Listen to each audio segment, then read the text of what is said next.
Welcome everyone to today's webinar hosted by the National Partnership for Student Success and AASA, the School Superintendents Association. Today's webinar is focused on districts in action, developing and maintaining partnerships for student success in their communities. I'm Kate Cochran, and I'm the Managing Director of the National Partnership for Student Success, and I'm excited to be here with you all today. During today's webinar, you'll hear some brief framing from me, followed by a panel discussion, including 3 superintendents and representatives from AmeriCorps and the U.S. Department of Education. At the end of the webinar, we'll have time for questions from the audience for our panelists, and throughout the call, I encourage you to submit questions for consideration through the Q&A function in Zoom. The recording of the webinar, along with all of the links that are shared with you in the chat today, will be emailed to everyone who has registered for the webinar following the webinar. Will also be available on the National Partnership for Student Success website. To provide some brief background on the National Partnership for Student Success, we are a public-private partnership between AmeriCorps, the U.S. Department of Education, and the Everyone Graduates Center at Johns Hopkins University, working alongside a coalition of now about 135 supporting champion organizations to meet a big goal of getting an additional 250,000 people into high impact roles supporting students by the summer of 2025. Evidence indicates that in order to recover from the impacts of the pandemic and thrive, students can benefit from whole child interventions that provide academic support, along with support for students' social, emotional, and mental health needs, as well as create stronger connections between a young person and school.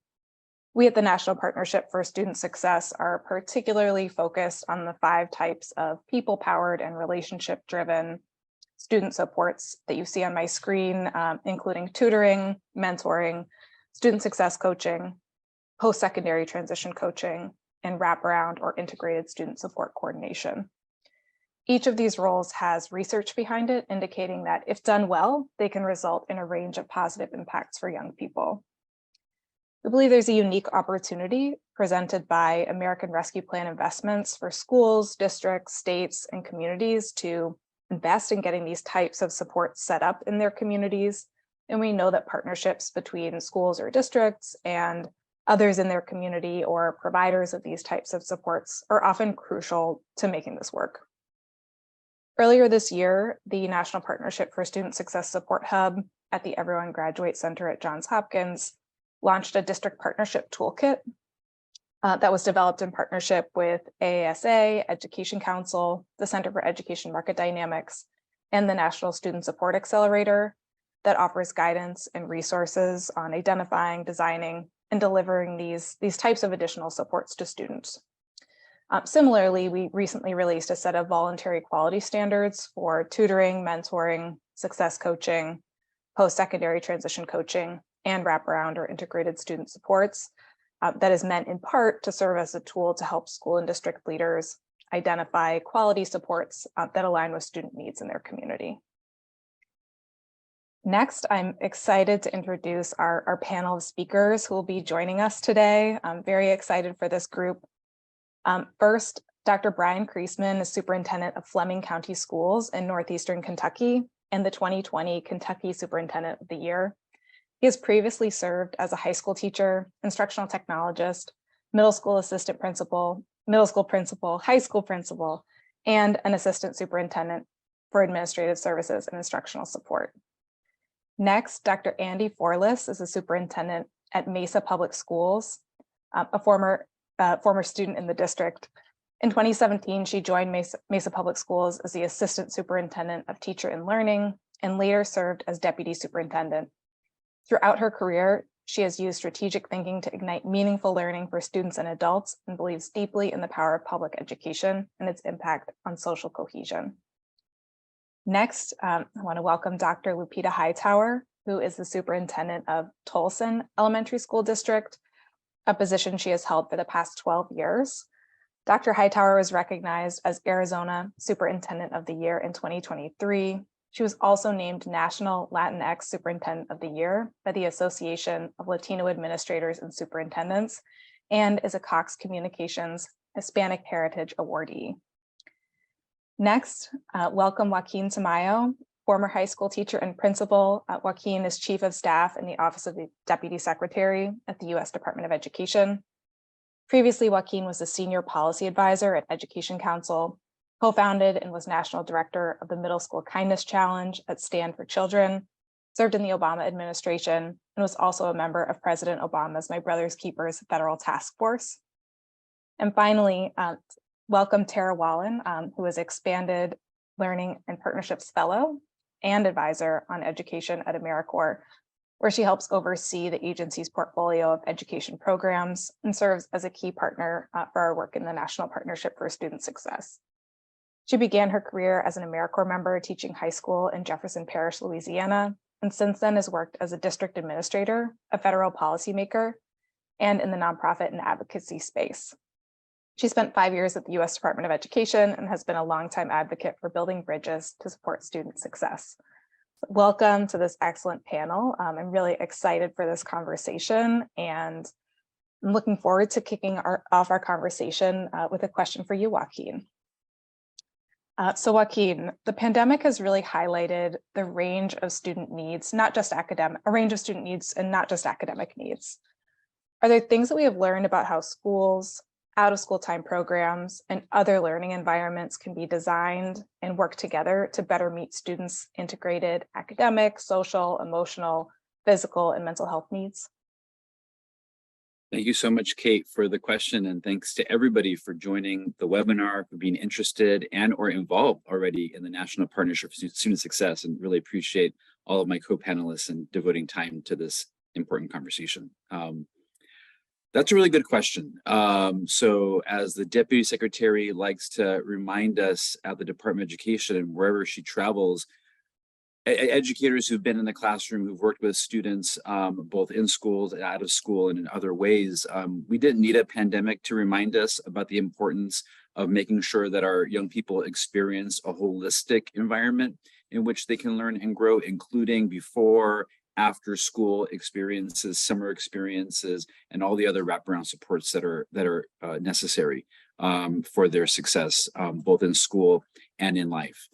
But what the pandemic showed us, however, is that oftentimes the silos between our systems, whether that's the education system or perhaps the child welfare system, the health system, and other youth serving systems, those silos compounded by sometimes the more micro silos that schools and after school programs and other wraparound support service providers are experiencing, make it really hard to ensure that all students, no matter who or where they are receiving and benefiting from equitable, excellent services, so that the students have strong relationships, they have safe environments in which to learn, and they're engaged in really meaningful, rigorous, and joyful learning experiences, the kind that stick with them and that matter to their academic and social and emotional achievement and growth.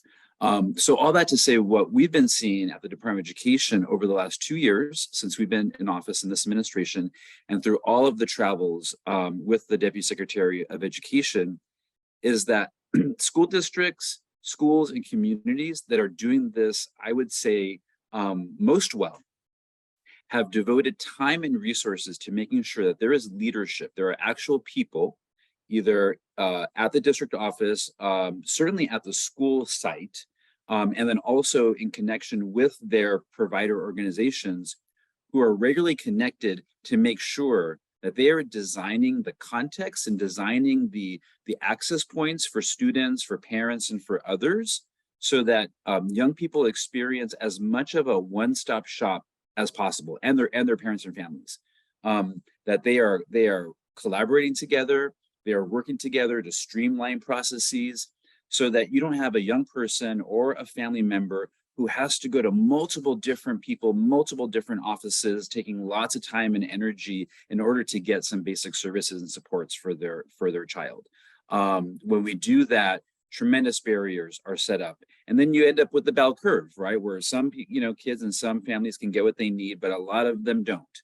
And so what we're seeing in school districts across the country is that the field is learning that we need those coordinators, we need those partnership managers, whatever they're called. And they're called many different things all across the country, who are responsible for seeing the connection between all of these programs and services. They're bringing people together to understand how to create student-centered, family-centered approaches to accessing these services, including tutoring, mentoring, student support, or student success coaches, and all the other roles that the NPSS is investing in all across the country, and that we're supporting districts and schools to invest in. And it really does take that leadership, certainly at the district level. And I know the superintendents here will speak a great deal to why leadership matters so much, particularly at this moment in transition and inflection for our system. But really, strong leadership at the school level, and then also leadership in the community. We need our mayors and our city council members and our school board members to understand their role as leaders, to making sure that these systems are de-siloed as much as possible, and that they're encouraging folks who are, whether they're volunteers, coming into schools or working in after-school programs and wraparound services, or there are people working in schools, that we have a foundation where people can coordinate and can collaborate. And that's where we're seeing success, across the country. And we're so grateful, for instance, to have an organization like Communities in Schools, who's involved with the NPSS and City Year, Student Support Accelerator, National College Attainment Network. And I'm missing one more, Kate. Remind me, the fifth one. Accelerate and Mentor. And Accelerate and Mentor, really coming together to work across all their constituencies to make sure that they are carrying this message forward. We have to de-silo. We have to collaborate. There really is no other choice. And if it took the pandemic to help us understand that, then we should take that lesson, run with it, and make sure that forevermore that our system has been fundamentally redesigned so that silos can no longer get in the way of students getting what they need and when they need it. Thank you so much for that, Joaquin. I could not agree more. And this leads very well into my next question for Dr. Andy Forlis, who I know is doing a lot of this work to ensure that students can access lots of different types of services in a proximate area. So Dr. Forlis, my question for you is, district vision and goals and student needs should, of course, drive the prioritization among potential supports and the creation of partnerships. How did you think about which additional supports to deliver to your students in your district, and what voices and information were most important in making these decisions? We in Mesa Public Schools, we have a very strong mission, and that is to deliver upon our promise to our community that we know our students by name. We serve them by strength and need so that they graduate ready for college, career, and community. And so when we think about knowing them by strength and need, we have to listen to those closest to our children, and that is our teachers, our administrators, and their families. So the voices that continue to tell us what children need have driven where our partnerships lie. So we know that promise to our community is so ambitious, and we also know we can't do that by ourselves. We have to trust upon our partnerships within our community that are ready and willing. Oftentimes they don't know how to engage with us.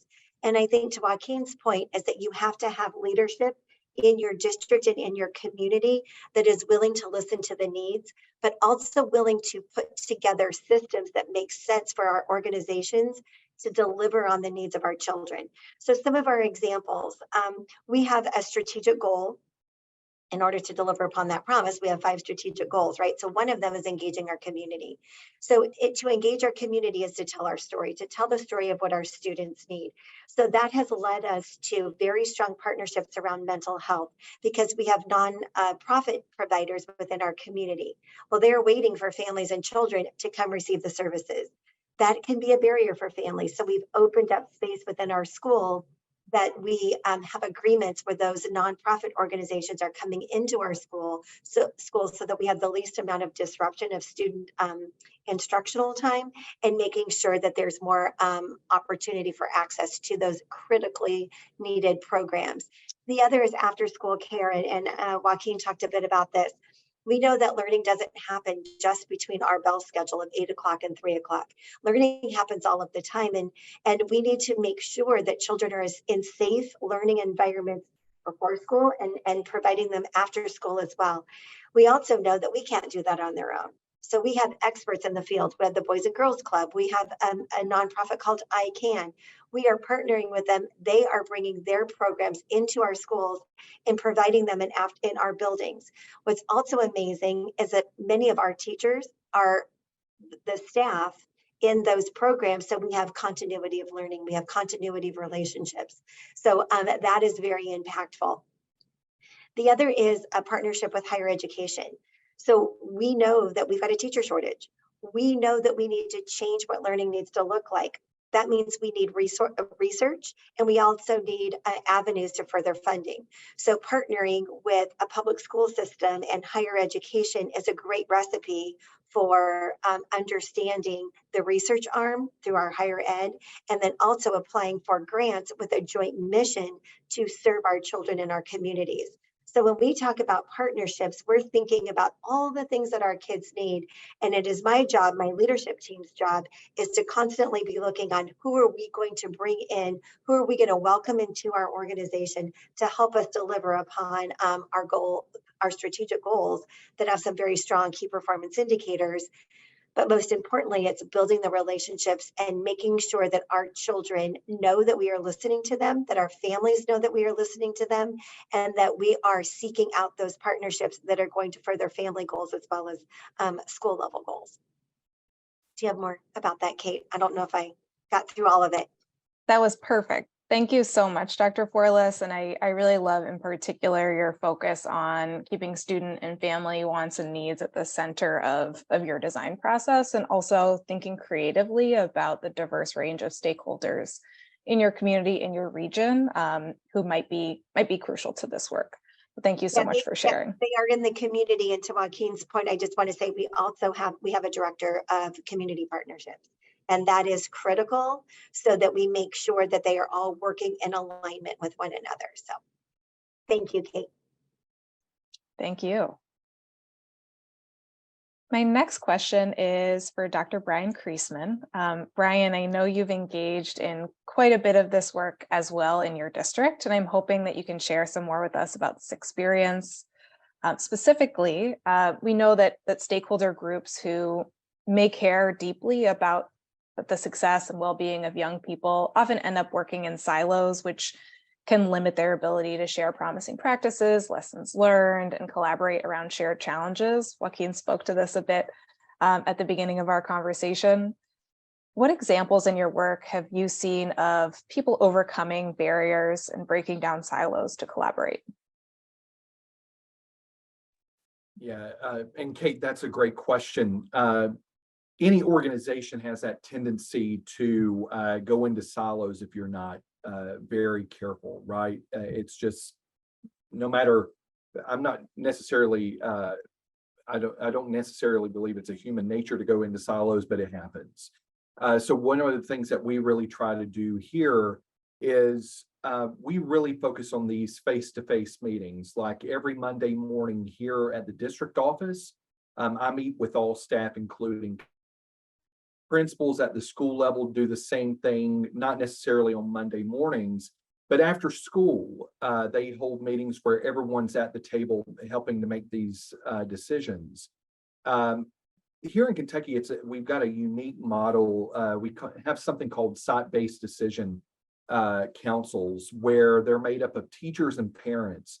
So they have monthly meetings where parents are at the table making decisions with school administrators and school staff, which that helps us really convey and get the information out easily. But I think it really comes down to when you look at public education, research is very clear. Stakeholders, teachers, parents, community really care about three things when it comes to public education. And that's, obviously safety, obviously the quality of teaching and learning, and then the value piece where we miss, where they want to be valued. As administrators, we have to really model that we value students, we value our teachers, and we value our clerical or staff members. And then we also value our parents and our community. And by doing that, we have to listen.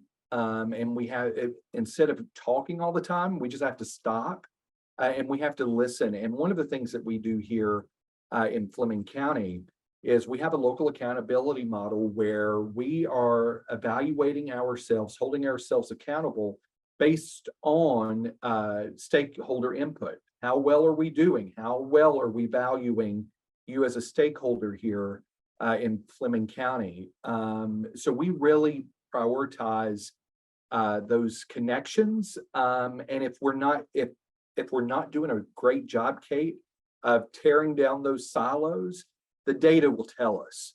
And it's a good thing for a district to have a pulse on their community. And our local accountability really does that. But what I try to do is sit in as many meetings as I can, not necessarily as giving input, but just listening from the different stakeholders, and trying to keep that my hand on that pulse, and making sure that it goes back to that valuing our stakeholders. And in public education, I don't think we can ever do that too much. We need to do a lot better of that right now. And I think it pays off in the long run for kids.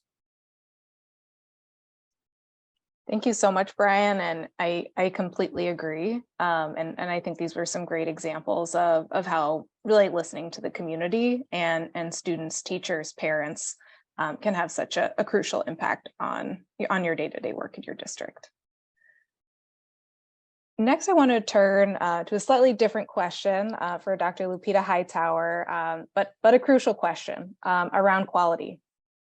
So Lupita, I want to make sure we want to make sure that the additional supports, whether it's tutoring, mentoring, mental health supports, and more that we provide to students, we want to make sure they're high quality and tend to the unique strengths and needs of students. What do you look for in potential partners in your district? And how do you continually evaluate and evolve your partnerships to ensure that your partners are delivering for students? Thank you so much, Kay, for that question. And I couldn't agree more with my colleagues that have shared before me as well. First, I'll share a little bit about our school district. So we believe that every single child is capable of success, no exception. So we have this deep belief system with the Kids at Hope belief system that has 3 tenets: believing, connecting, teaching kids to time travel. And the believing is that every single educator in our system has to believe in kids without exception. So with that, we've only had 2 long-term suspensions in the last 12 years, no expulsions. Connecting, we really believe that the families are definitely the main teachers of the students, and our families want us to promote that as well. But we also believe that there has to be other caring adults in the school system. We have to have high expectations of kids, and we have to provide them those opportunities to succeed as early as possible. And then definitely teaching them to time travel, to not only education and career, hobbies and recreation, community and service, and family as well, and community, and how they can serve the community as early as possible. So with that, with this belief system and the way we engage our partners, and knowing that no exceptions really means no exceptions, is when we have a partner and we know, as Andy said, we need every single stakeholder and we need the entire village. So many times we put out a scope of work, or when we meet with different partners that we have, both nonprofit, business, higher ed, faith-based community, we look at our belief system, we look at our strategic plan, we look at our priority goals to see that alignment, and our data as well. So the data has to be part of it. We look at the alignment. Many times we put out scope of work to see if there's alignment there. Another critical piece that we do is we do onboarding to ensure that what we want to see from those partners is happening. So with American Rescue Plan dollars, we were able to put out a request for proposal that Arizona State University wanted to bring tutors into the school system. It was critical that they understood not only our belief system, our priority goals, but also what the work needed to be according to the data. And then something that's critical that we have been getting better at with time is progress monitoring. So if we say that we have these 4 priority goals, meeting and progress monitoring with every school leader, with every school principal, and they do reports and presentations to ensure that the quality is there. So that's how we evaluate it and progress monitor it. Thank you so much. And it's really exciting to hear about the work that you're doing, specifically to make sure that students aren't just being served, but they're being served with fidelity and with quality. So I really appreciate that. Thank you. My last question before I have a question for everyone is a crucial one around funding and sustainability. So Tara, school and district leaders may be worried about using American Rescue Plan dollars to bring more people into their buildings, given that this funding will eventually come to an end. How can AmeriCorps programs help to address this challenge? Thanks, Kate. And I feel like we have all these great leaders, so it feels odd to be speaking to their concerns. But I think this is something we've heard consistently through the NPSS and through AmeriCorps is how do we think about large kind of one-time infusions of funding in terms of sustainability.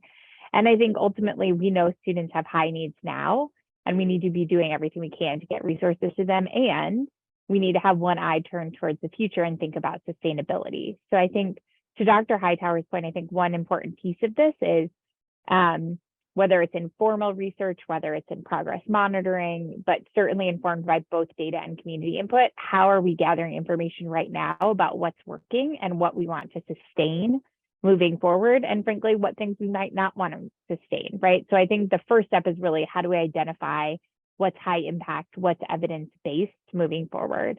And then, you know, AmeriCorps, we're almost 30 years old as an agency right now, and that entire history has been focused on providing evidence-informed and evidence-based people-powered supports in lots of sectors, but particularly in education. And so I think we're going to drop into the chat kind of an overview of some of the work that AmeriCorps supports. But we have a history of funding programs like Communities in Schools that Joaquin mentioned, which is really thinking about wraparound supports and healthcare. We have programs like College Advising Corps that are thinking about that critical post-secondary transition. And we have programs like the Indigenous Educator Corps in New Mexico, which are really thinking about how do we get more Indigenous educators working with Native students. And so we have those programs that have been operating and will continue to operate long beyond the ARP funding. So a big piece of this is making sure districts and schools are aware that those resources are available. We have a toolkit we're also going to share, which talks about how you can leverage national service programs in your schools. So we have AmeriCorps state and national programs that provide that direct capacity, those examples I gave.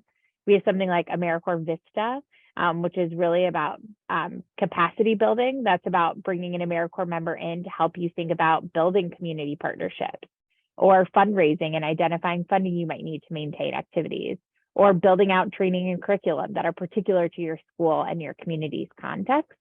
So I think there are a lot of opportunities there for those formal AmeriCorps members.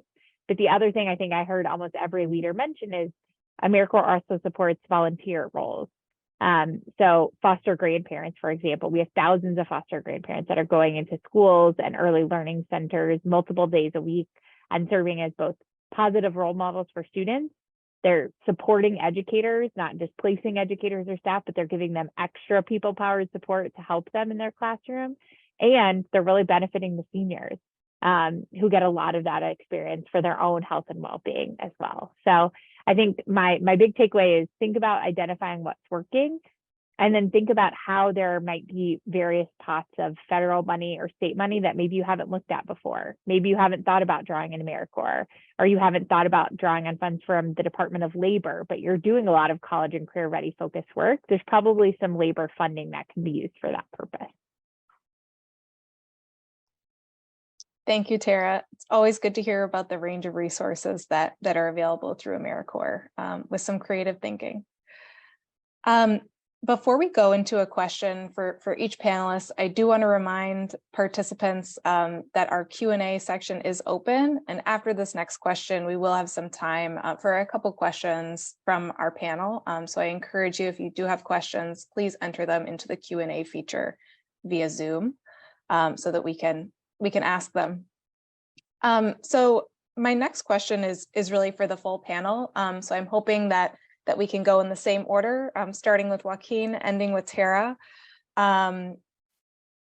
For school and district leaders who are thinking about or trying to implement ecosystems for student success in the upcoming year, or even further down the line, what would you recommend to support program design or implementation? I'll start with you, Joaquin. That's a good question, and I think I'll share a perspective that I am certain many people already know, and they're likely already underway. But I think it bears repeating, which is and this is something that Dr. Kreisman had mentioned, to start with two types of data. You have quantitative data that a district and a school is generating all the time. That's really important to understanding broad trends, oftentimes with respect to things like, certainly academic achievement, attendance, chronic absence, disciplinary rates and the like, as well as qualitative data, school climate data, perhaps, parent satisfaction data, community engagement data, whatever a school community, a district community can bring together to understand what does the landscape look like going into the new school year. Where are the strengths? I think we start from an asset and strength based perspective, because that's the muscle that we're going to need to use in order to do the hard work at the beginning of the school year and then throughout the rest of the school year. So what are the strengths and the assets, and then where are the needs? Where are the gaps? What needs to be remedied going into the new year relative to the district's strategic plan or the statewide goals, or whatever the metric for success happens to be in that particular community. And then making sure that the strategies with respect to meeting those student needs, so with tutoring, mentoring, and other services, for instance, are responsive to what the data tell us, but not just the numbers. I think it's really important that youth voice is brought into this. And the Deputy Secretary had the wonderful opportunity to visit Mesa Public Schools, for instance, earlier this year, and hearing directly from students, hearing those stories, hearing the students' passion, and how those young people, despite what they went through over the last 3 years, how incredibly committed they were to forging, not just for themselves, but for their friends and for their families and for their whole communities, a bright and hopeful future, despite whatever else is going on in the country and in the world. To see it directly and to hear it directly from people. I think that if we don't pair the numerical data with what the students and the teachers and the families are telling us about what's working, what's not working, we're probably missing a key part of the necessary decision-making information that we're going to have to leverage here. So long story short, map your data, see where the assets and needs are, bring in student and family and educator voice, and then you're set up for success in terms of making really good decisions to map a way forward for the new year. Thank you, Joaquin. I think that's a great and concrete recommendation. Truly appreciate it. Dr. Forlis, recommendations or thoughts on supporting program design or implementation for other district leaders or school leaders considering doing this work? Well, Joaquin is a hard act to follow, so I will build upon that asset map. What do you have? Where are your gaps are super important. And then having somebody, as I mentioned earlier, that you have a point of contact around your community partnerships. Otherwise, they become, they can quickly fizzle out. You can get very excited about them, but then they don't sustain over time. So I think you have to have a point of contact, whether that's realigning work, hiring somebody new into the organization, whatever that looks like. But most importantly, to keep the conversation alive, it is so important to celebrate those partnerships every chance you get. Tell the story. This is possible because of our partnership with Boys and Girls Club. This is possible because of our partnership with Arizona State University. This is possible because, and that gives people other ideas to say, wait a minute, if they're doing it, we can jump in and we can help as well. Tara talked about foster grandparents. We have a beautiful relationship building with AARP and their reading tutors. Who knew, right? Who knew that they had them? And so this is yet another opportunity to celebrate and talk about all the possibilities. I often talk about when we think about meeting our students' needs, that we think about meeting their needs in a very big way. We have a partnership. We've developed a Paws and Peers program with therapy dogs. So we welcome dogs into our schools to be part of our teams with wraparound supports for children. So the more that we can talk about how big and how broad this looks, our industry partners are desperately trying to fill a gap for their workforce. And in public education, we are building their workforce. They want to partner with us. We have to give them examples of what it looks like, walk them through, this is what our need is. And all of those needs that we talk about have to be aligned to your strategic initiatives. It can't be a one-off. It can't be something else that you're doing. It has to have a concrete focus towards your overall vision and mission of what you're driving towards. So the minute that these become shiny things that don't have a connected purpose, they easily fizzle away. So to build them into the fabric of your strategic work, I think is critically important with tons of celebration. Thank you so much, Dr. Forlis, and totally agree. Amplifying successes, I think, is just a great way for not only to celebrate what's going on in your community, but to show others in other places in your state and across the country that this takes work, but it can be possible. And also really appreciate the broad range of potential partnerships as well. Dr. Kriesman, recommendations for school or district leaders thinking about this work? Yeah, I guess I go back to this value. One of the things that we know that works, but we really struggle doing is empowering our students to have a voice in the conversation when it comes to interventions or instructional programs. You know, our American students students in our public schools are very intelligent. We just don't give them an opportunity to show that. We prescribe too much without really understanding what's going on. And one thing here in Fleming County that we do, we really listen to that student voice. Next year, we've got a big emphasis on student agency in terms of interventions and in terms of readiness plans. Students are saying, hey, let us show you how we're ready. Let us show you that we can read on grade level without using a program. Go for it. You know, we should not be silencing students right now. We should be listening. And if we can do that, our programs, they become more effective. But the reason is because students have buy-in. And they finally have a voice where they seldom are given an opportunity to do that. And some of our students across the nation, they come from very unfortunate home lives where, you know, they may not have anyone to talk to. They seldom have a voice. Schools are a perfect place where we can really provide that counseling. We can provide that love and that safety that we want our students to be self-advocates. You know, we don't want our students to be silent. When we were in school, our teachers taught us to speak up, right? We need our students to speak up more today. Thank you so much for that. And I totally agree. And I think the theme around creating strong connections between young person and school is so important here and aligns with the evidence on what is really important in terms of helping students recover from a really tough several years. Dr. Hightower, recommendations for district leaders thinking about this work? Everything that has been said already, for sure.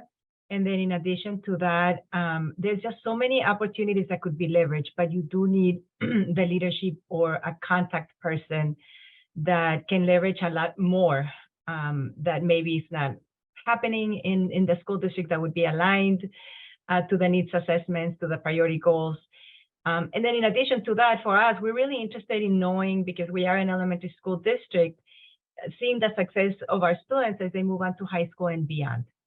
So following up on where are our students at the high school. So we're working on a data sharing agreement with our high school district, and then also with Helios Education Foundation in Arizona to see where do the students go beyond high school. So we're trying to really get that data loop agreed upon all these entities, just to see the success of our students all the way through. Absolutely. And it's important to see that success year over year. Excited that you're partnering with a number of folks to do that as well. Last but not least, Tara, recommendations for school or district leaders. Yeah, I think I would just maybe tie us up where you started us off, Kate. I think we just want to re-elevate the NPSS, the voluntary quality standards around those 5 student support categories that we talked about, around things like tutoring and mentoring, wraparound coordinators, post-secondary transition coaches, and student success coaching. I think that those quality standards touch on a lot of the things that we just heard about from various folks. They touch on climate and context in which folks are working. They talk about recruiting, preparing, supporting adults who are serving in those roles, but also thinking about what their interactions with students look like and how student voice then plays a role in what that program implementation looks like. And they talk about continuously collecting data and reflecting on the work. So I think those standards are a good place to look. For example, if you're a district who's thinking about putting out an RFP for tutoring or mentoring, those might be a good set of criteria to think about of the types of things you are looking for in a partner. Because I think one of the critical components is thinking about community assets and voice, but really being clear from the very beginning what you are looking for, what outcomes you're expecting, and how you're going to evaluate that along the way, right? I think you have to set clear expectations up front, the same way that we do for teachers or that we want to do for students, so everybody knows exactly what we are aiming for. And I think those voluntary quality standards are a good starting space. Totally agree, Tara. And I'm always excited about, I think, the potential of the voluntary quality standards as a common definition of what the evidence shows can have particularly high impact on students. I think that actually brings us well into our next section around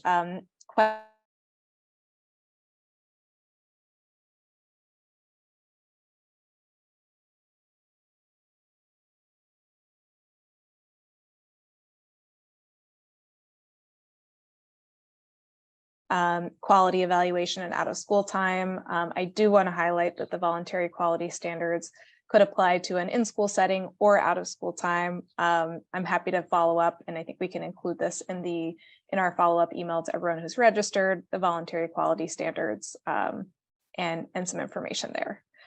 The next question that I think is one that I've heard anecdotally a few times from school and district leaders, as well as nonprofit leaders partnering with schools. It's a question about requirements with background checks and other onboarding costs for partners coming into schools, which we know are necessary, but can add time and costs to creating partnerships. And that time can often be significant. So how have you overcome these types of barriers for onboarding partners in a timely manner and getting folks who may not be your school day staff into the school building? I can answer that. Kate, in our school district, we pay for it, so we don't mind the cost of paying for the background check and the fingerprinting, because we know that their in-kind hours are critical. So it's not it's not a challenge if we are able to provide that service for them. And I would just add, like Lupita, we incur those costs. Oftentimes some employers will say, no, that's fine. Our people are already background checked and fingerprinted. So in that case, that's really awesome. But we identify fingerprinting fairs where we bring them in with our human resource department and our director of community partners. And we do some type of a celebration where they can talk and get to know one another as they're waiting to get their fingerprints done. It's part of our onboarding, and it's a way of bringing people together kind of we make it as fun as we can, but it's run through our human resource department. Very interesting. I've had a lot of conversations about this particular challenge, and that's the first time I've heard of a fingerprinting fair, but I love it. Very creative solution. Thank you both. Next question. In an area where need for volunteers outpaces the number of available volunteers in your school district, how do you recommend striking a balance between meeting student needs and not asking your volunteers to do too much or to go too far?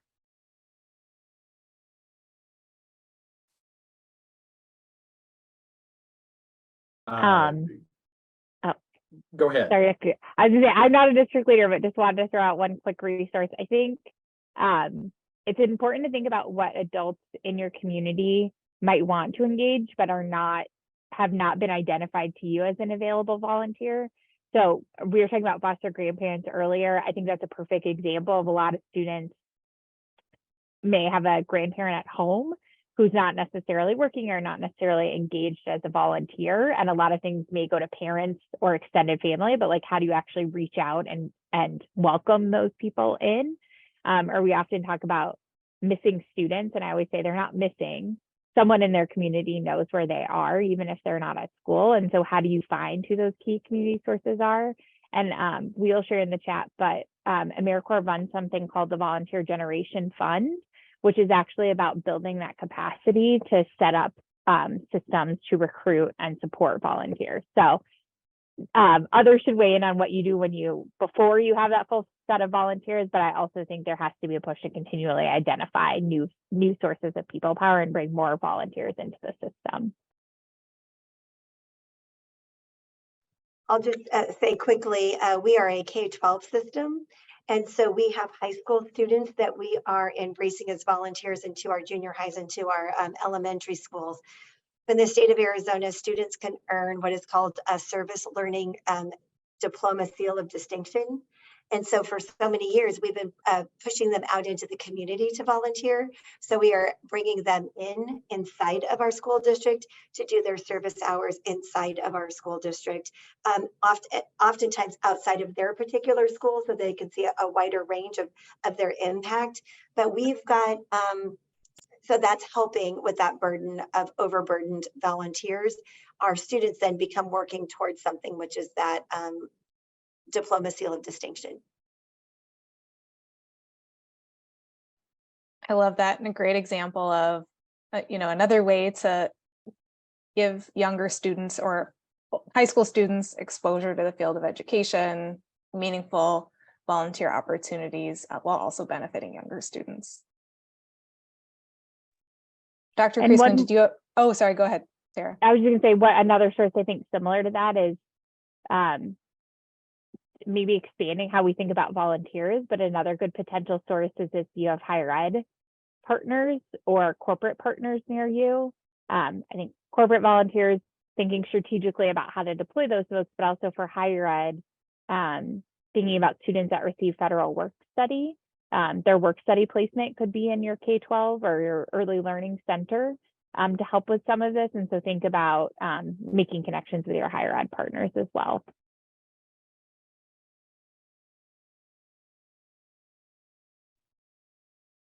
Thank you. So the next question we have, and I think this will be our last one, is really about prioritization. As we think about the 5 types of student supports that the NPSS is focused on: tutoring, mentoring, student success coaching, post-secondary transition coaching, or wraparound or integrated student supports, and the range of other types of student supports that we're not focused on that can be beneficial. How have you prioritized in your district adding services without taking on too much?